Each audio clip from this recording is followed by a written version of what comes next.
Assalamualaikum warahmatullahi wabarakatuh. Perkenalkan saya Mustafida dengan NIM terakhir 130 dari kelas 3E. Di sini saya akan menjelaskan sedikit yang saya ketahui tentang pengertian analisis laporan keuangan, di mana ialah merupakan proses mengidentifikasi, mengevaluasi, dan menginterpretasi informasi keuangan perusahaan guna membantu pengambilan keputusan. Dengan tujuan untuk menilai kinerja keuangan perusahaan, mengidentifikasi area yang memerlukan perbaikan, dan memberikan wawasan untuk perencanaan dan pengambilan keputusan yang strategis. Selanjutnya yaitu metode dan teknik dari analisis laporan keuangan. Ya, yang pertama itu ada analisis rasio keuangan, di mana membandingkan pos-pos dalam laporan keuangan untuk mengevaluasi likuiditas, profitabilitas, solvabilitas, dan efisiensi operasional perusahaan. Yang kedua ada analisis vertikal, yaitu mengevaluasi komposisi pos-pos dalam satu laporan keuangan, seperti persentase setiap pos terhadap total. Yang ketiga yaitu ada analisis horizontal, di mana analisis ini itu membandingkan pos-pos laporan keuangan dari tahun ke tahun untuk mengidentifikasi tren dan perubahan. Yang keempat itu ada analisis the point. Maaf. Analisis ini itu menganalisis faktor-faktor yang mempengaruhi return on equity dari sebuah perusahaan.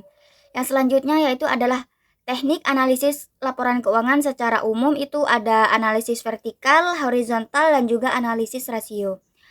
Analisis rasio keuangan, analisis presentase per komponen, analisis arus kas. Definisi singkat dari rasio likuiditas yaitu mengukur kemampuan perusahaan untuk membayar kewajiban hutang jangka pendeknya tepat waktu.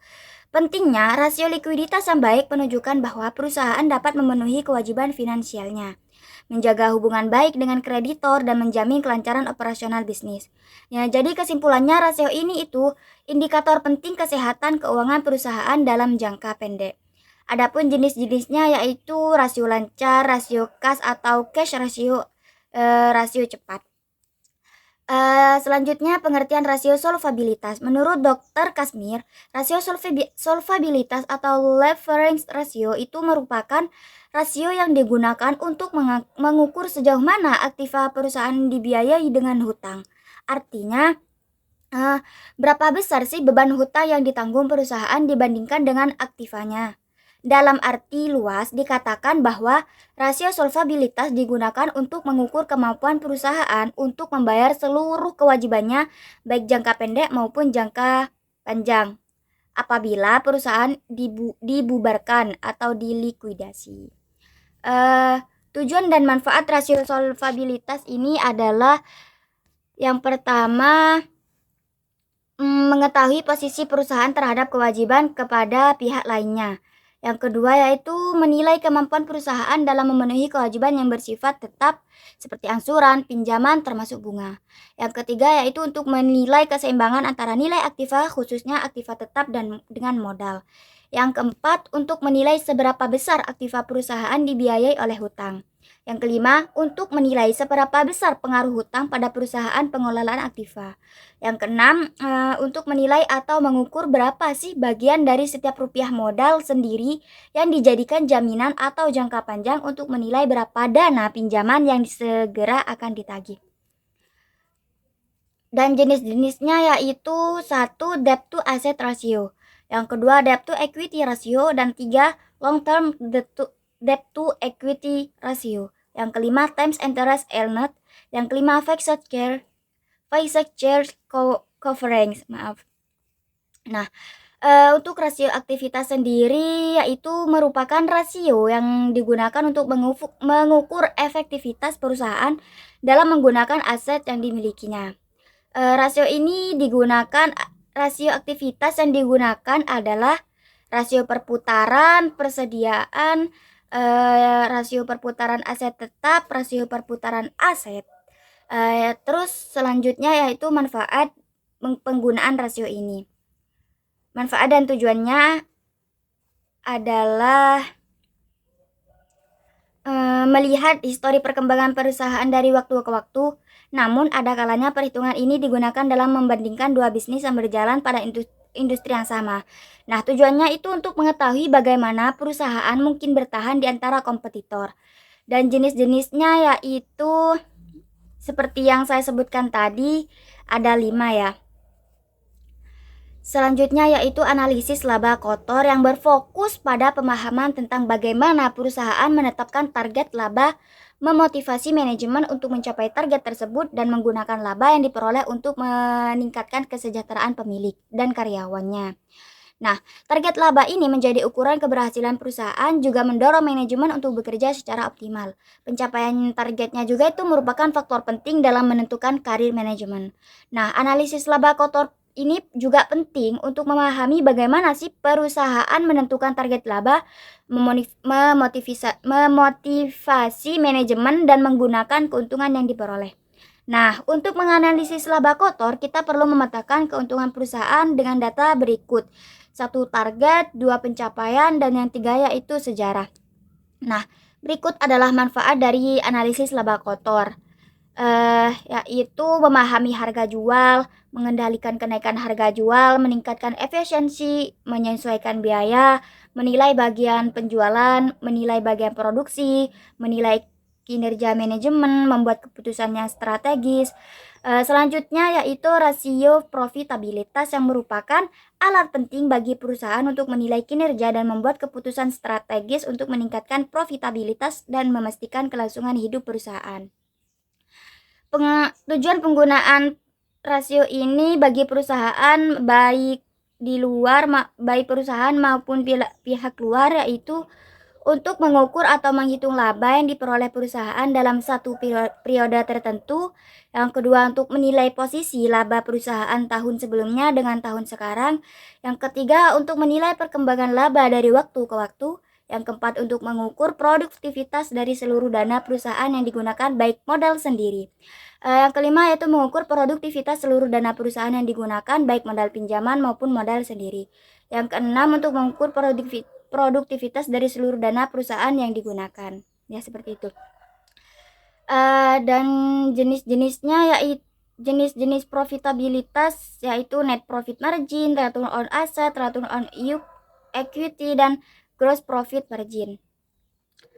Sedangkan pengertian rasio keuangan bank yaitu rasio keuangan bank adalah alat analisis yang digunakan untuk menilai kinerja keuangan suatu bank dengan membandingkan pos-pos dalam laporan seperti keuangan, neraca, dan laporan keuangan laba rugi. Nah, rasio ini itu memberikan gambaran tentang kesehatan finansial bank dan kemampuannya dalam menghasilkan keuntungan serta memenuhi kewajiban finansialnya. Penggunaan rasio keuangan bank ini yang pertama yaitu menilai kinerja keuangan, yang kedua membandingkan kinerja, dan yang ketiga itu membantu pengambilan keputusan.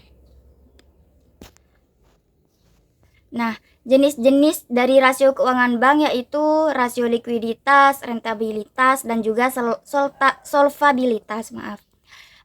Pengertian modal kerja dan tujuannya. Modal kerja itu kan dana yang digunakan perusahaan untuk membiayai kegiatan operasional sehari-hari seperti pembelian bahan baku, pembayaran gaji karyawan, dan biaya-biaya lainnya. Dan tujuan utamanya yaitu menjaga likuiditas perusahaan agar tetap memenuhi kewajiban jangka pendeknya. Arti penting modal kerja yaitu sangat penting bagi kelangsungan operasional perusahaan karena pertama menjaga likuiditas perusahaan, yang kedua itu mengurangi resiko kegagalan dalam memenuhi kewajiban finansialnya, yang ketiga itu mempercepat pengumpulan piutang, meningkatkan efisiensi operasional. Yang ketiga itu meningkatkan efisiensi operasional. Selanjutnya yaitu jenis-jenis modal kerja. Yang pertama modal kerja permanen. Yang kedua modal kerja minimum yang harus tersedia agar perusahaan dapat berjalan. Yang ketiga yaitu modal kerja normal. Yang keempat modal kerja darurat. Nah, selanjutnya yaitu faktor yang mempengaruhi modal kerja. Pertama yaitu sifat umum atau tipe perusahaan, yang kedua waktu produksi, yang ketiga syarat pembelian bahan atau barang dagangan, yang keempat syarat penjualan, yang kelima tingkat perputaran persediaan, yang keenam tingkat perputaran piutang, yang ketujuh yaitu pengaruh konjungtur, yang kedelapan derajat risiko. Kemungkinan menurunnya harga jual aktiva jangka pendek. Yang kesembilan pengaruh musim, yang 10 kredit rating perusahaan. Sumber-sumber modal kerja. Yang pertama yaitu hasil operasi perusahaan, yang kedua keuntungan dari penjualan surat-surat berharga, yang ketiga penjualan aktiva tidak lancar, yang keempat pinjaman dari bank dari pinjaman jangka pendek lainnya, yang kelima hutang wesel, 6 hutang dagang, 7 hutang obligasi, dan yang 8 saham biasa. Nah, penggunaan modal kerja itu untuk pengeluaran untuk gaji, upah, dan biaya operasi lainnya. Yang kedua, pengeluaran untuk membeli bahan baku atau barang dagangan. Yang ketiga itu menutupi kerugian akibat penjualan surat berharga. Yang keempat itu pembentukan dana. Yang kelima, pembelian aktiva tetap. 6, pembayaran hutang. Ketujuh, pembelian atau penarikan kembali saham perusahaan. Laporan sumber dan penggunaan modal kerja. Laporan ini itu menunjukkan perubahan dalam modal kerja dan komponennya selama periode tertentu, dengan tujuan untuk mengetahui sebab-sebab berubahnya modal kerja dan komponen-komponennya, serta untuk menilai kebijakan manajemen dalam mengelola modal kerja perusahaan. Nah, kredit memiliki peran penting dalam perekonomian karena dapat meningkatkan peredaran uang. Yang kedua, meningkatkan daya guna uang. Yang ketiga, mendukung usaha nasabah dengan fungsi utama yaitu satu, meningkatkan peredaran uang seperti yang saya sebutkan tadi. Nah, yang selanjutnya yaitu prinsip-prinsip kredit. Yang prinsip utama dalam kredit itu satu, kepercayaan, kedua yaitu kesepakatan, yang ketiga itu jangka waktu. Kemudian jenis-jenis kredit itu bisa dibedakan berdasarkan jangka waktu, tujuan penggunaan, dan juga sektor usaha.